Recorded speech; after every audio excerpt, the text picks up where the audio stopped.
Thank you, folks. First, let's welcome the director, Brad Rothschild. Sorry. We normally do ladies first, but in this case, I wanted a big entrance. Please welcome the rabbi from the block herself, Rabbi Tamar Menasseh. Thank you so much for being here. Brad, you live around the corner, so great. It was a long journey for everybody.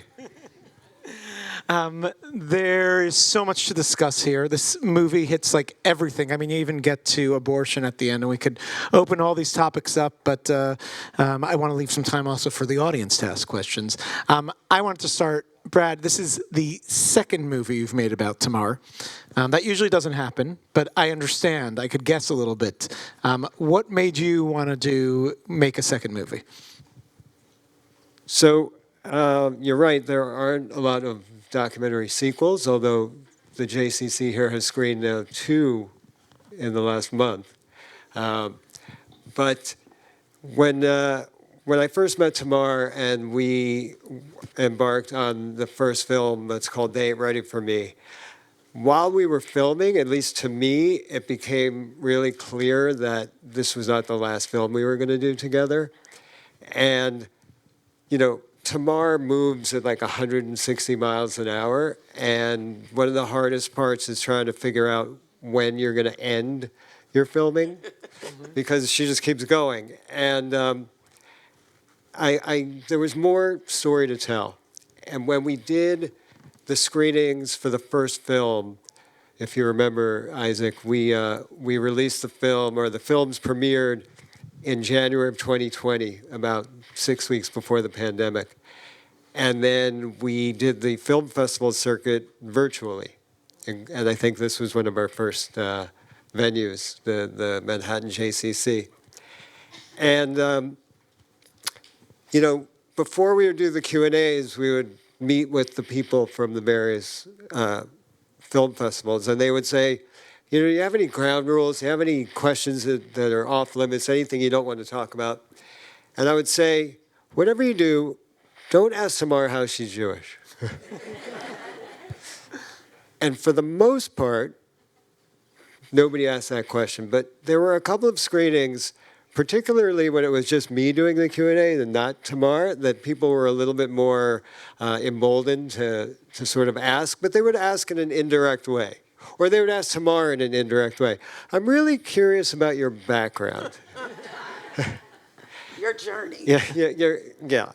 So we felt that we had addressed the issue in the first film, and we did so. There was a question that I asked Tamar, and I said, what's the question that pisses you off the most in the world? And she said, the question that pisses me off the most in the world is, how are you Jewish? And people still were curious. Apparently we didn't do a good enough job explaining that. And Tamar and I had a lot of conversations about this. And what we realized, or what at least I tried, this is what I think, that most people are genuinely curious. They're not ill-intentioned. They want to know. I'm not the one who's been hearing the questions since I'm 5 years old, so it hits me differently than it hits Tamar. But I think that we both came to the realization that we wanted to tell this story of Tamar's Judaism, about black Jews, and about the role that black Jews can play in building bridges between the white Jewish community and the African American community. And that's what we set out to do with this film. I feel that thread very clearly in this one, although it takes on other stuff too, and of course follows the beautiful arc of you being ordained, and it's interesting because, you know, as somebody who's seen both films, how many of you have seen both films now? Interesting. Well, you all got homework now. I got a lot of family here. It's available on Chayflix? Is that where? Not yet. Not yet. Not yet. Okay, but wait for it soon. You're going to hear from them, Brad. But seeing both films, you know, it remains with so many questions. But I don't think it's about the questions. I think we get also what the issues are.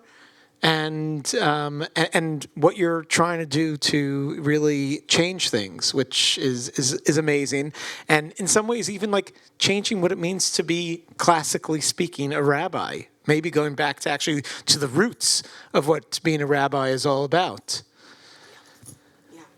Why did you let Brad here make why was it important for you to tell this story? Me or him? You. Now it's up to Tamar. Because it was important to Brad. I mean, I never thought this story was that interesting. Seriously, am I lying, Brad? For me, this is just days of my life. This is just snapshots of days that you saw. There are so many days like this, and this is just how my life is. If you thought this movie was crazy, come spend a month with me every day. It is. I just didn't think that there was so many things that were unusual about my life that people wanted to see it. So I'm just like, I mean, isn't everybody like, a black woman that's like studying to be a rabbi who sits on a corner and, saves lives? And doesn't everybody do that? Haven't we all, right? So, but Brad was like, no, that's the story of the first film. It was like, when he reached out to me the first time, I didn't reach back. And then he reached again, and I was like, sorry, sir, not interested. It's not that interesting. My life is not interesting like that. And he was like, no, I think that this is a story that should be told. I, respectfully disagree. I think we need to tell this story. And he convinced me one Jewish day school kid to another, he convinced me. And that's how we got here. But if it wasn't for Brad saying, you know what, I think this is important, and I think this is something people really need to see. They need to know that this exists in the world somewhere. We wouldn't be here. So thank you, Brad. You're welcome. Well, I think Brad is not simply just putting the camera up there. I think he's actually telling a story and might even be pointing a finger and calling out. This is something that needs to be called out. That's not called out enough in our community. Yes, I mean we hear things, and there's enough written out there, but not enough. I mean, the opening of the film, you open with Tamar saying, "Why would you want to?" I'm sorry, I'm paraphrasing. Why would you want to be part of a religion that would behave this way? Yeah. What were you pointing out, Brad? Were you calling us out? Huh. The truth is, that opening scene was the first 15 minutes I ever spoke to Tamar with the camera going. That was we had shot that way back when, Tamar, the first day that I came out to Chicago to film, Tamar said, "Oh, you should show up at my house at like noon." And I'm like, my flight gets in at like 7 in the morning, and I can like kill a little bit of time, but can I come at like 10 or 10:30? And we're just going to put the mic on you, and we're just going to start rolling. And you don't have to look at me. You don't have to talk to me. I just want you to get comfortable with the camera. She said, "Okay, that sounds all right." So we get to her house, and we put the microphone on her, and she says, "Let's go sit on the back porch." And then she just starts talking. And she says what she said, which is, you don't want to belong to a religion that is only white people.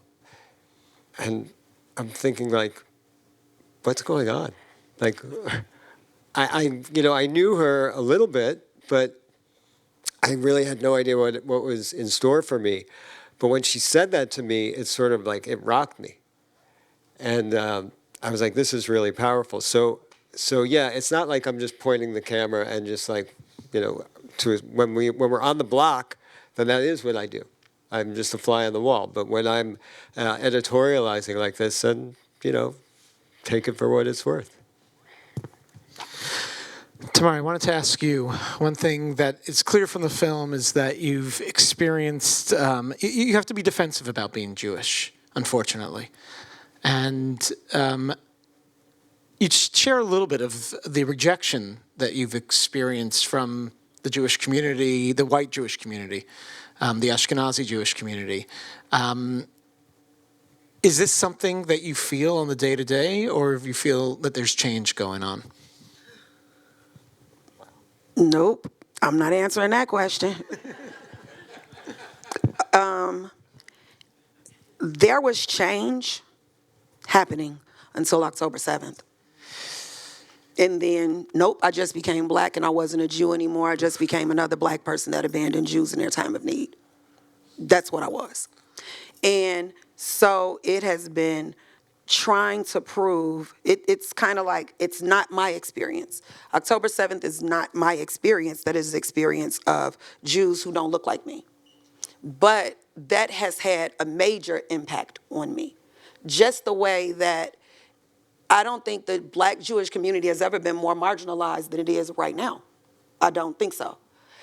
I think the Jewish community moved closer, what I saw in Chicago, moved closer to the black Christian community than the black Jewish community.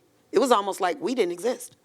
So it was, I held an event in Chicago to kind of do a session where, black people who aren't Jews and Jews who aren't black, well, we got together and we basically just did a support group. So everybody just got to talk about what we're afraid of the most in the world right now, how we feel. Because I bet you, 109 people were shot in Chicago over the summer. Don't you think they feel like they live in a war zone too? Over the weekend. Over the weekend, sorry. Just, people feel like that's a war zone too. So a lot of those experiences that people talk about who are in Israel and do have friends who are in Israel right now, and a lot of the fears that Jews in America have, black people in neighborhoods in places like Chicago have those fears too. But there's never a place where we get to talk about that with each other. And the way that it was gonna go is you don't even get to really ask questions. We're just all here to crown each other's shoulders and pass each other Kleenex. That's it. I did that. Not one Jew showed up.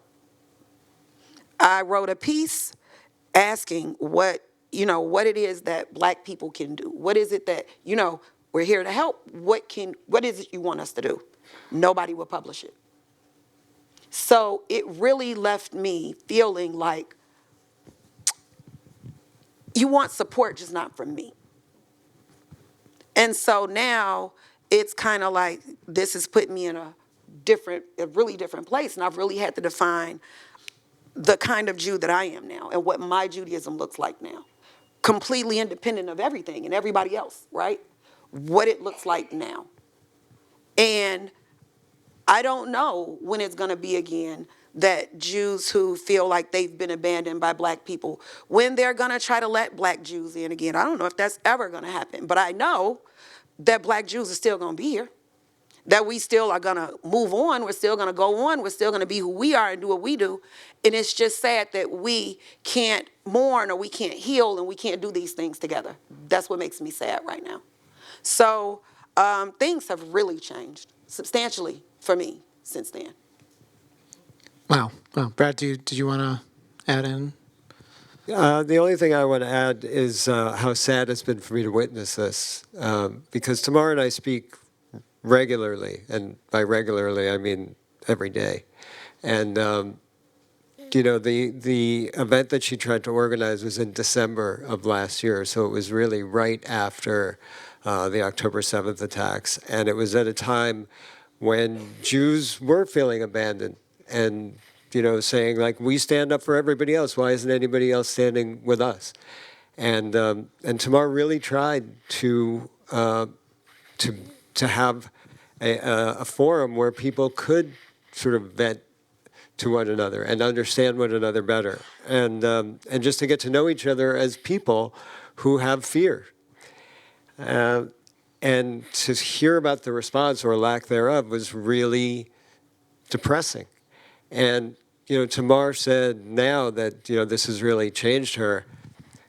I don't think it's changed her for the better. I feel like we're all lessened because of this. Like this isn't good for either community, and the need for that bridge is greater than ever. But it feels to me now even further away than it was when we finished the film. To me, it just makes this film all the more important right now, and these conversations have to happen. I mean, yes, maybe it actually like brought out some sad realities that existed there, and now post October 7th, we really have to deal with mending these communities because the divide is just so great. Can I just want to say, I think that's absolutely right. The difficult thing is getting people in the room. Like that's where it starts. We just have to commit to sitting down together. It's easy on social media to like something or to write, a comment, but it's really much harder to actually force people to do something to make that change. It's so much easier to sit back and complain that nothing is happening than to actually go out and try to change it. And Tamar is offering solutions. And it's just, it's disturbing that more people aren't picking up on this and aren't taking her up on it.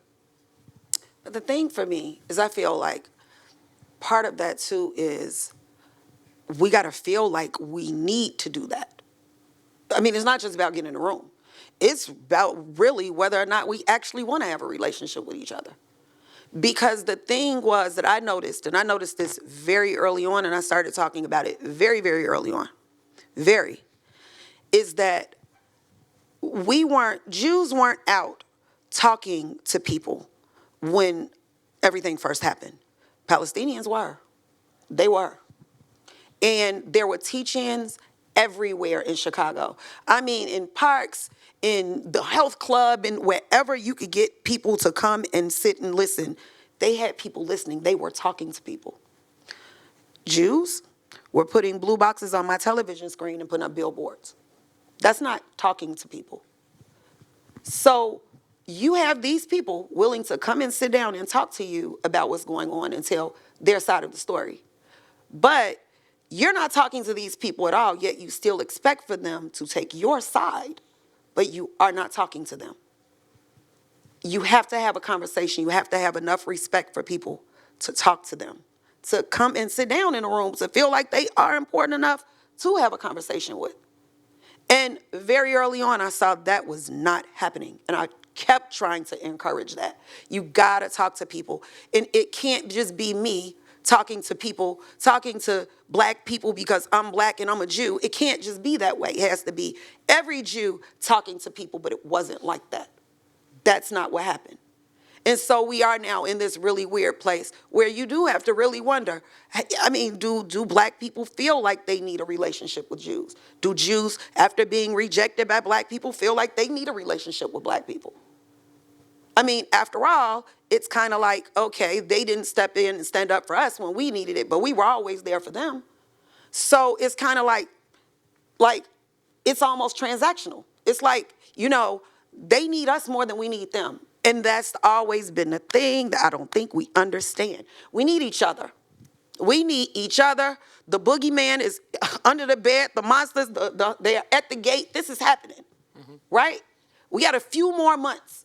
Things can go sideways for everybody real fast in a few months. But we don't even know if we need each other right now. We don't even know if we need to talk to each other. This is the most convenient time for this to happen. It's terrible. I completely agree, and I think that this is one of the greatest tragedies of October 7th, and the result of it is that conversation has broken down completely. There has been no room for nuance, no room for dialogue. Everybody has to be in their own right, and not recognizing that every side sees the other as wrong and their side is right. Thank you for sharing that. I'd love to take I have a lot more to ask, but I'd love to make you a part of this and take some questions from the audience. We're going to pass a microphone around.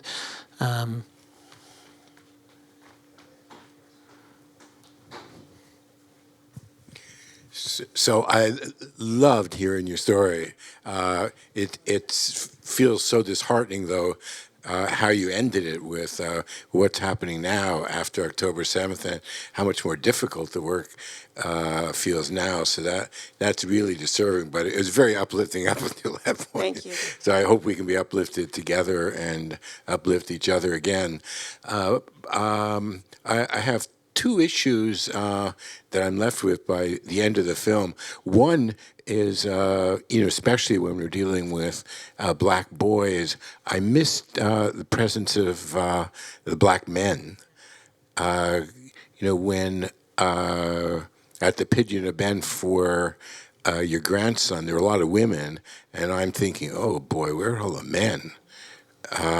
So I wonder if you could say something about that. And also, did something different happen in school when you were there, where 20% of the class was black, and then when your son went and they didn't want your son, like what changed? Okay, let me see the order I'm going to do that. The quickest, easiest answer for part two is it became a lot more orthodox than it was when I was there. It changed a lot over those years, right? So it just wasn't necessarily the same kind of environment when they went as opposed to when I went. And the thing about black men, my son was there. There were a lot of black men there. My ex-husband lives in Florida, so he couldn't make it. And anybody else that was there, that wasn't there, it's not important to me. Everybody who was supposed to be there were there. And just like when I first started Mask, I had an issue with people saying, oh, it's the job of the black woman all the time to save the black community. It's always black women come in to save everybody. Right now, you're even hearing this conversation about what black women are going to do in this next election because black women always swoop in to save the Democrats. This is what we're hearing right now, right? And the thing is, I wanted to make sure that there's a counterpart for Mask for mothers and men, because you may not have seen them on screen, but they were there. There are men there every single day. There are men who are, sometimes when no women are there are men there who man that block every day. Today was one of those days. I'm here. And I mean, it was raining in Chicago. It was crazy. Yet, it was nothing but men out there today with those kids. So they are there. And I mean, Brad, film 3, maybe we should make sure we include them more. That was my last question. Right. You're stealing my jokes. Exactly. So, yeah, so that's what we'll be doing. But black men are definitely present.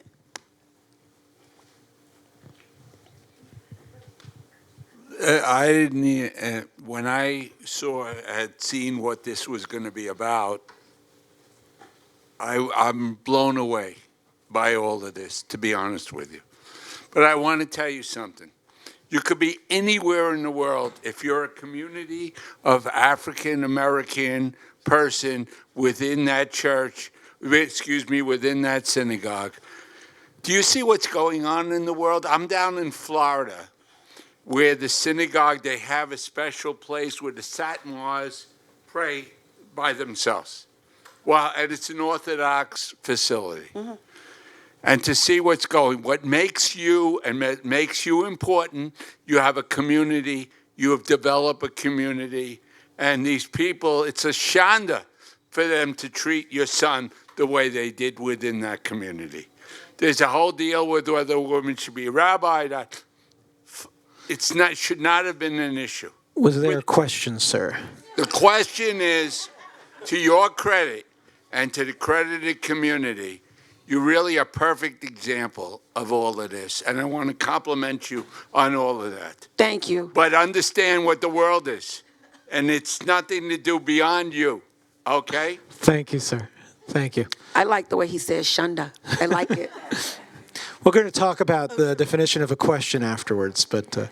Thank you so much. In the movie, you talked about Mask coming to New York City. Do you want to talk more about that, about what you're doing in New York City? It was in the film. Do I have any Mask New York City people here? They were supposed to be here, but we just got... That's a shanda. That is a shanda, and I'm going to talk to all of them about that when I leave here. But we have, one of our biggest chapters is actually Staten Island. And it is almost as old as the Chicago chapter is. So like as soon as they heard about it, it was like the first place that they contacted us and it was like, we need you to come here and do this. We need to get organized here like that, so we want to do it here in Staten Island. And then Brooklyn just came online about a year ago, and they have giveaways.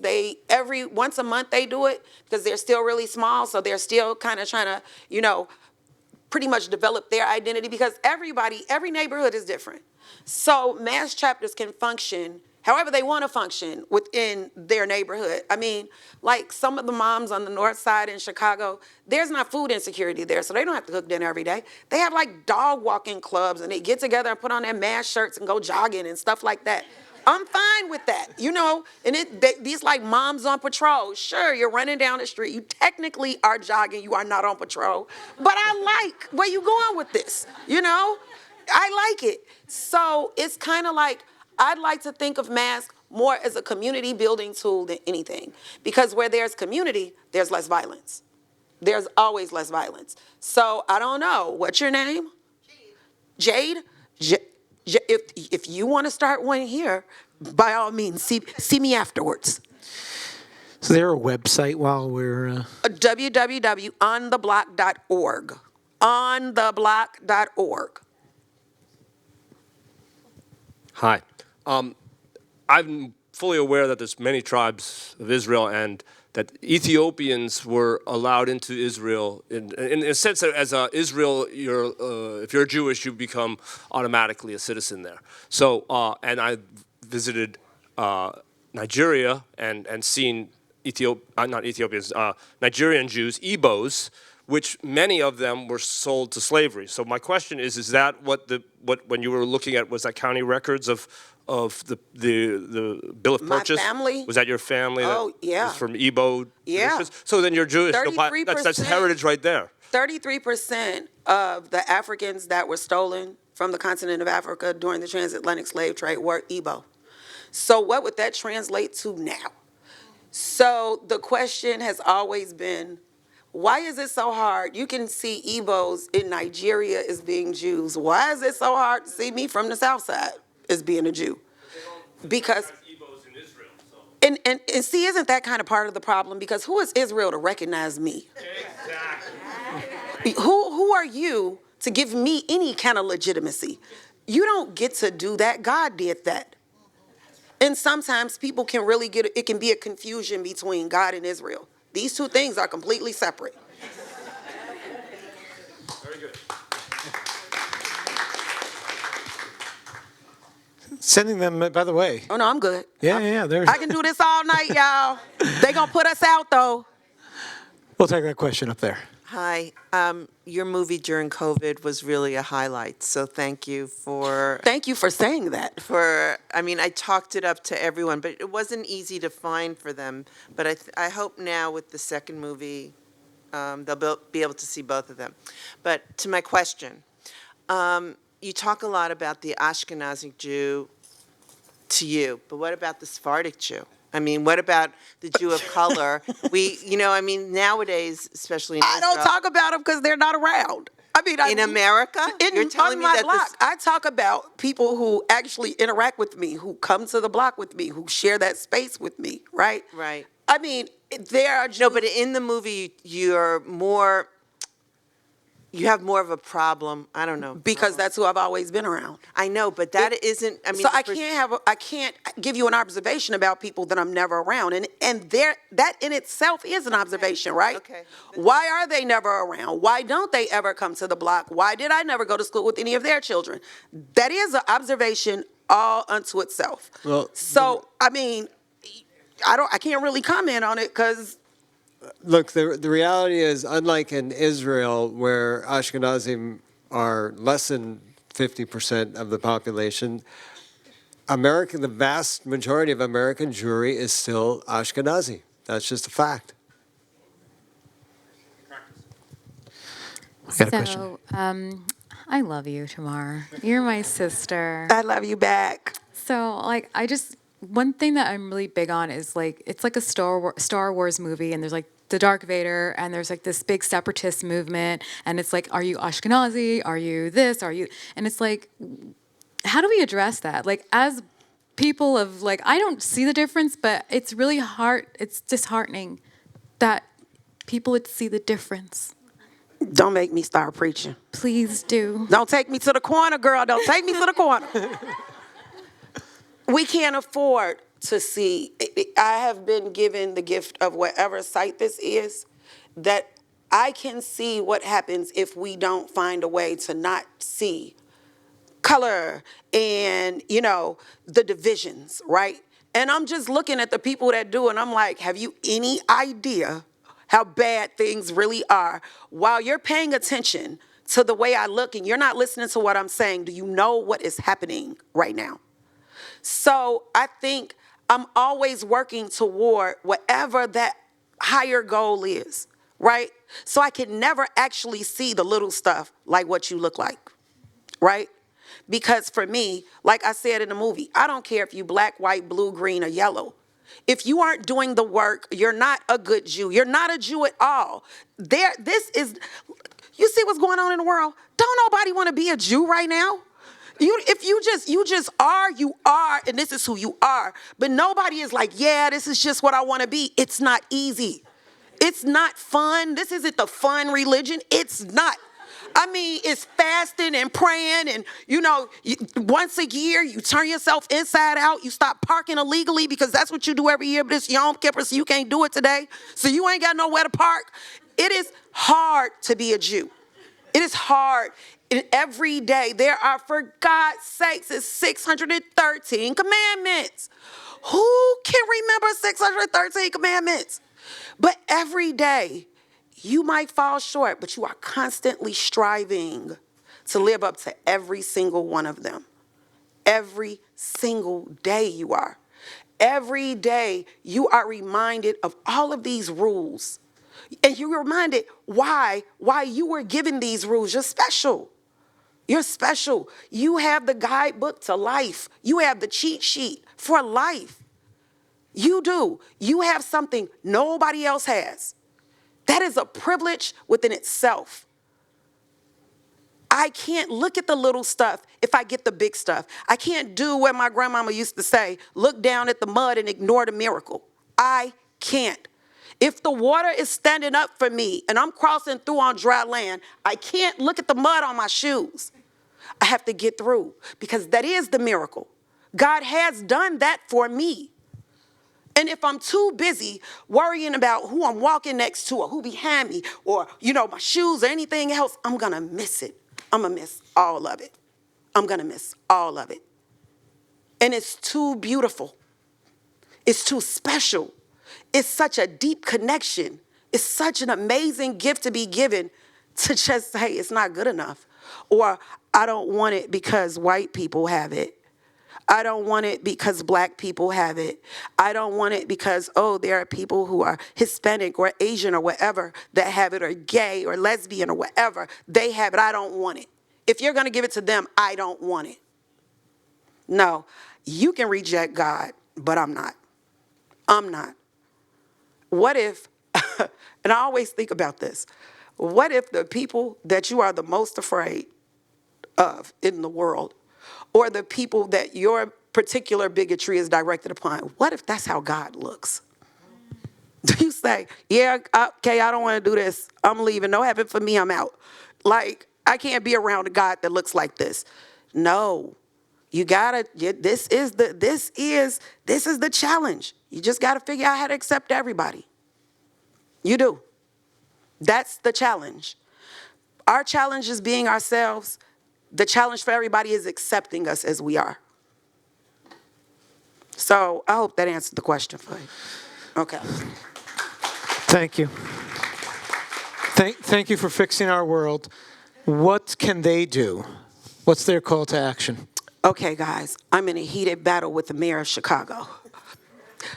I'll send you all the story if you need it. Speed bumps. Speed bumps. It's a battle over speed bumps because I know that speed bumps save lives. I know that.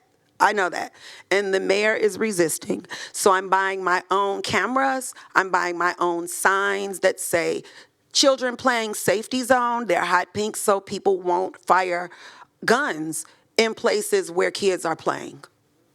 And the city doesn't believe that this can work, but I do. So I have to raise my own money to buy all these things. So everybody here can go to www.ontheblock.org and make a donation. I'll be quiet while you all get your phones out and go make that donation. But that's what you do, because right now that's what we really need. Because I don't think that this is just about keeping kids on one block, in one neighborhood, in one city safe. I think this is a strategy that we can see work all over the country. So, I mean, if you want to save kids' lives, www.ontheblock.org, make the donation. That's it. Oh, Potato is 3 now. He's 3. He's 3. He's morphed into something else now. He's not Potato anymore. He's not that cute. So, I mean, he's a 3-year-old. I mean, maybe Mr. Potato Head, but not so much Potato anymore. But yeah, he's 3 now.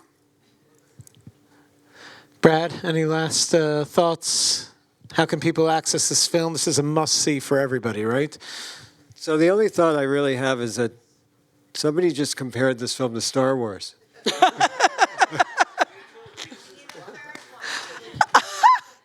Third one. And then we'll get to the prequels. There will be so we have 2 films that we've made, and I always talk about a third film, the Tamar trilogy, as I call it.